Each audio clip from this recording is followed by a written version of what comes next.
আমরা মেয়েরা তো চাইলেও বাবা মাকে আর্থিকভাবে সহায়তা করতে পারি না, তাদের প্রয়োজন থাকলেও এতে স্বামীর সাথে সমস্যা হতে পারে। স্বামীর সম্পদ খরচ করলে স্বামীর সাথে সমস্যা হবে, নিজের সম্পদ খরচ করলে কোনো সমস্যা নেই, এবং জানাবেনও না আমার কাছে কি আছে না আছে, আমি কি দিচ্ছি না দিচ্ছি আমার বাবাকে, আপনার পয়সা দিচ্ছেন।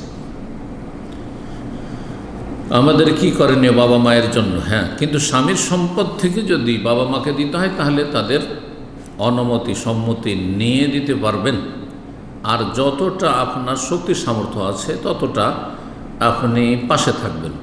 কিন্তু মেয়েদের দায়িত্ব নেই যে বৃদ্ধ বাবা মায়ের ভরণ পোষণ চালাতে হবে, কোনো দায়িত্ব নেই, বিবাহিত হোক কত অবিবাহিতা।